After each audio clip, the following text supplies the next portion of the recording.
Welcome back. Today we're diving deep into a section of the Bible, Judges chapter 3. It's kind of like a historical thriller, Okay. full of battles and intrigue and unexpected heroes. Mhm. It's interesting. This chapter really throws us right into this cycle Yeah. that we see throughout the whole book. The Israelites, they stray from their beliefs and face hardship, cry out for help. A judge comes to the rescue, delivers them, and then peace is restored, at least for a little while. Right. Then the cycle repeats. It's almost like they don't learn from their mistakes, right? Yeah, it makes you wonder if it's really about something more than just ancient history. Maybe it reflects something, a struggle we all face today. Yeah, breaking free from those patterns that keep us stuck. Exactly. But before we get too philosophical, let's meet some of the key players in this chapter. Okay. We'll start with Othniel. He's the first judge, and he comes to the rescue when the Israelites find themselves under the rule of Cushan-Rishathaim, who's a Mesopotamian king. And Othniel's victory is a pretty classic underdog story.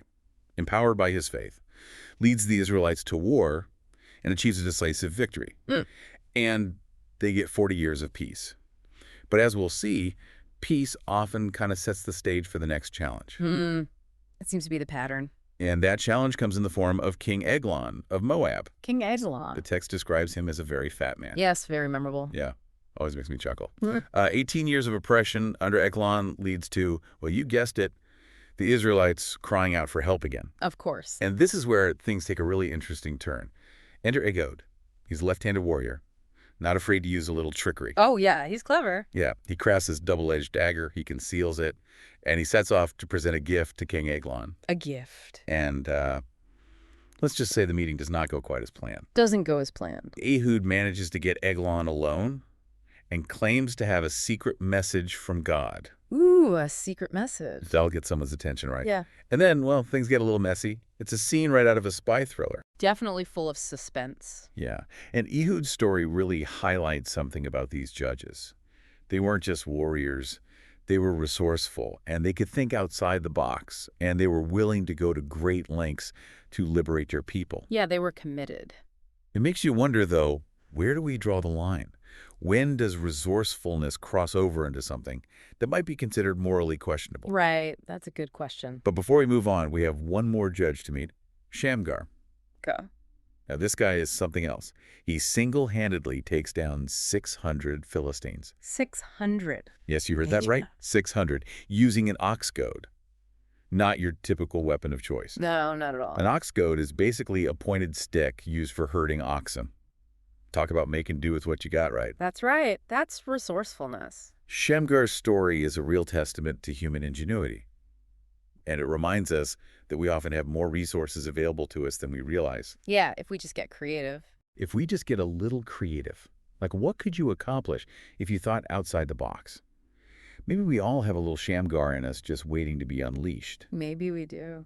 These three judges, each with their own unique style and approach, demonstrate a real commitment to their values and a willingness to rise to the occasion when their people need them most. And their stories offer a glimpse into the power of courage, resourcefulness, and unwavering belief. Speaking of courage and resourcefulness, that's where we see a powerful connection to our own lives. Yes, so. We all face moments that test our strength and resolve, those challenges that push us to our limits. But just like the judges, we can use those challenges as opportunities to grow, to tap into our own strength and emerge stronger. Yeah, to come out the other side. Think about a time when you faced a really impossible situation. Did it bring out a hidden strength you didn't know you had? Yeah. These judges show us that we all have that potential to rise above our circumstances. But what's fascinating is that the Israelites, they didn't always stay in this triumphant state. You know that cycle we talked about? It suggests that even after experiencing these incredible victories, they often fell back into old habits. Yeah. It's like they got complacent. Yeah. Let their guard down. Ugh. And forgot the principles that brought them freedom. Yeah. This Yeah. idea of complacency, it really resonates with me. Me too. It's a trap we can all fall into. Right. Oh, yeah, definitely. We achieve a goal, we reach a milestone, and then we coast. Yeah, we forget that growth requires ongoing effort. Vigilance. You even when things are good. It's like tending a garden. You can't just plant seeds and expect a harvest without putting in the work. Right. You got to keep weeding and watering. Yeah. So how do we cultivate that kind of vigilance in our own lives? Yeah. How do we stay focused on growth even when we've achieved a certain level of success? It's a good question. But let's not forget, we all make mistakes. The Israelites certainly did, over and over. But what's striking is that they were always offered a path back. Mm-hmm. A chance to start fresh. Yeah. The text highlights God's faithfulness. Second chances. No matter how many times they strayed, Oh, how badly they messed up. they could always turn back and find forgiveness. And that concept of redemption, that renewal, it's incredibly powerful. Absolutely. Even if you don't view it through a religious lens, it speaks to that human capacity for change. We're not defined by our mistakes. Right. We can learn and grow, strive to be better. And it's not just about individual redemption. The Israelites, as a community, they had to constantly reevaluate their path, recommit to their values, rebuild what had been broken. It was a collective effort. It was a shared responsibility. To create a better future. So it seems this cycle in Judges isn't just about repeating these mistakes. It's about this ongoing process of learning, adapting, evolving, individually and collectively, recognizing that setbacks are inevitable, but they don't have to define us. And this leads us to another key takeaway from Judges 3, the importance of resourceful leadership. You know, think about Othniel rallying his people, Ehud executing that daring plan, Shamgar making the most of his unconventional weapon. These judges didn't just wait for things to happen. They were proactive, thinking on their feet, using whatever resources they had to protect their people. It's almost like they embodied this MacGyver approach to leadership. Yeah. Resourceful, innovative, always ready to improvise. Right. But it's more than just cleverness. They coupled their actions with this deep belief in a higher purpose. They didn't just go through the motions. You know, they acted with intention, driven by their faith and their commitment to something greater than themselves. It's compelling. And it's inspiring, isn't it? These stories remind us that leadership isn't limited to those with, fancy titles or positions of authority. Right. It can come from anyone, anywhere, who's willing to step up. Think creatively. Act courageously. We all have the potential to be leaders in our own way, to make a difference.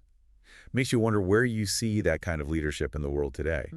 Who are the Ehuds and the Shamgars of our time? Right. Who are those people stepping up and challenging the status quo, making a difference in these unexpected ways? But there's something else that keeps coming back to me as we explore these stories. Okay. The book of Judges. It's full of violence.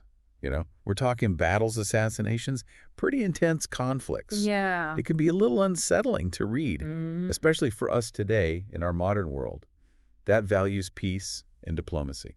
Yeah, it raises a question. How do we reconcile that violence with our modern sensibilities? Right. Can we still find relevance and meaning in these stories? Or are there some lessons best left in the past?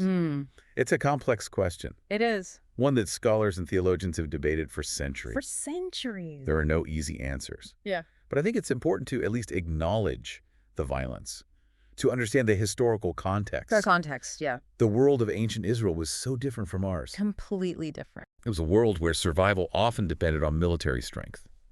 And the lines between good and evil, they weren't always so clear. Right. We live in a different world.